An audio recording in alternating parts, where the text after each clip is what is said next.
Hello, everyone. I hope everybody had a Merry Christmas and a Happy New Year. I did finally get the Jesmar babies put back together again. I gave them the denture cleaner soak. It took off their blushing, but I did reblush their cheeks. There they are. I tried to brighten up the lips a little bit with a little red. But they are back together again. And I never did find their socks and shoes for Christmas. I gave up on Christmas Eve. I said, well, we're not finding them this year. And this little guy, he just needs a cleaning. His pants and his shirt are a little dirty. He is a duck house porcelain doll. And I just fell in love with his face. So I'm going to clean him up next. He just needs his hair brushed up a little bit and his clothes clean. He's in really good condition. And he's sitting there holding little Bindi. It's my little monkey. But these two little girls, they were taken apart, cleaned up, and now they're all back together again. And I'm still working on the stash bust. I made this one the same way as I made the others, only a little less shells on the end. This is going to be more of a plain shawl. I don't know if I'm going to keep this one because I have so much yarn. I am still working on that stash bust. But what I did find was this book. Now, when I was I was very little at the time. I don't remember exactly when. I think this book is from 1984. And I did what I wasn't supposed to do. I picked up the package and I tore it open. And I ripped up the cardboard, and my mother said, "Why did you do that? I was thinking about not keeping it."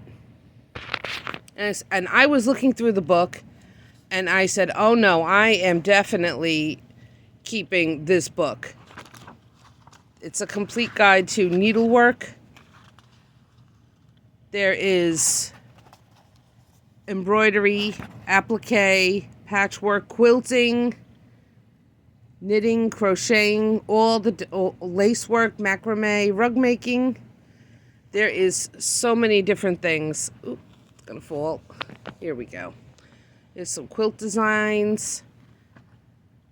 This is the applique part. Cutting, and it has all the steps. Now this is the embroidery.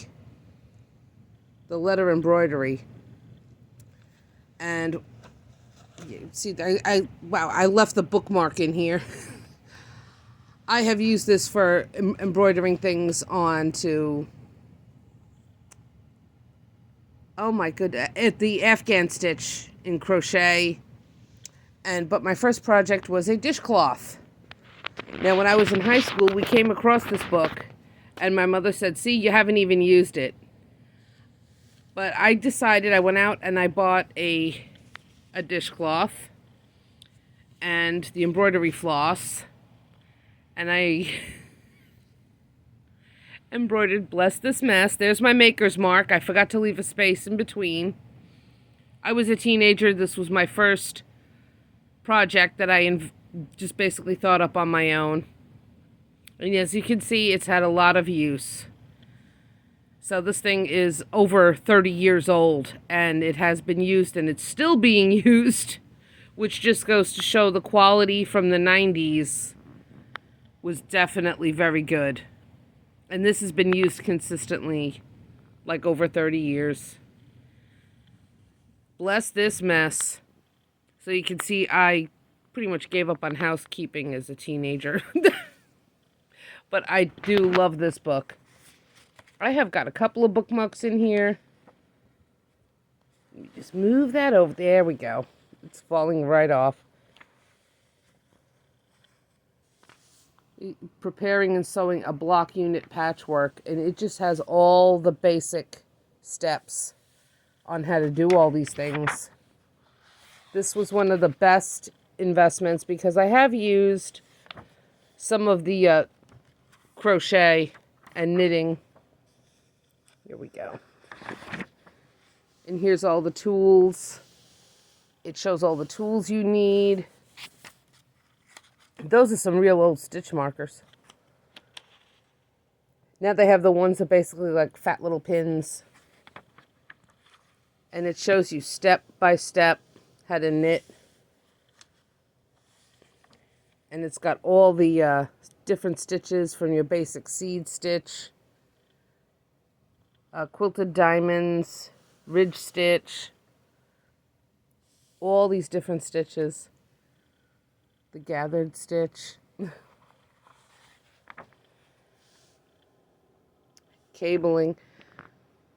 Cabling is one of the easier stitches I've done. It's basically you're putting the stitches on the cable needle and knitting the next 2 or 3 stitches based on the instructions, and then you pick up the cable needle with those 2 or 3 stitches on it and you're knitting those or purling them.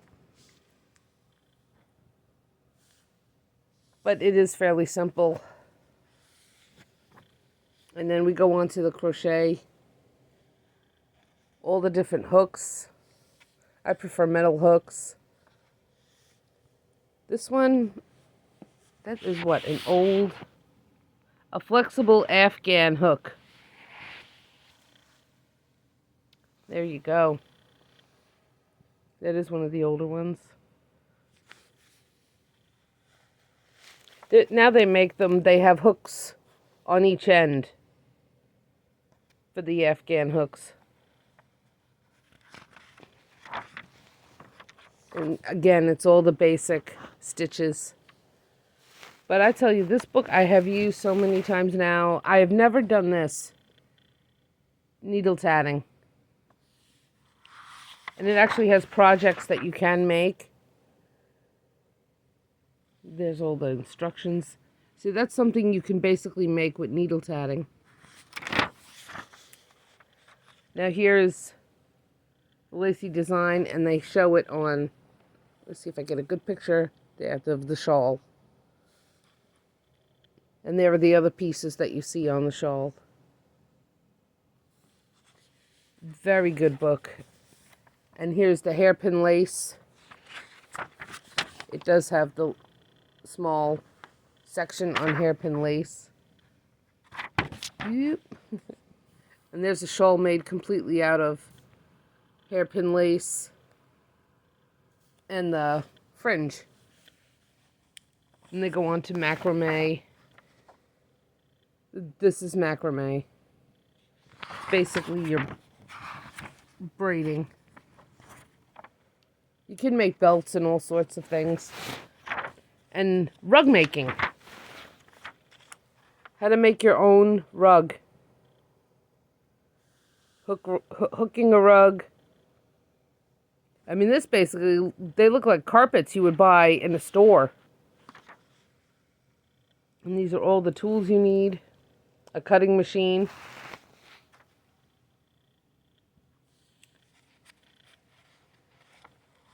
I don't know if anybody who makes their own rugs anymore. Pounce. I don't even know if you can buy some of this stuff anymore.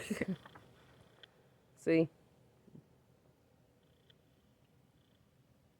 We go and sewing it together. So you're basically making a rug.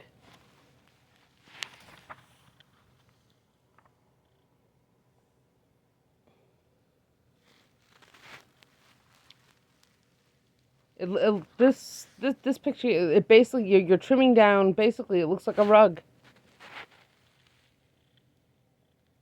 That you would, I mean really, buy in a store. Making fringe. And now this is braiding. And you would make a braided rug out of it. Just very interesting. I have always loved this book. I have, it's Reader's Digest Complete Guide to Needlework. Now, I have seen this in Goodwill a couple of times, but I already have one. But if you're into any kind of needlework, this would be the book to get. Very interesting. So, all right, everybody. Have a good night.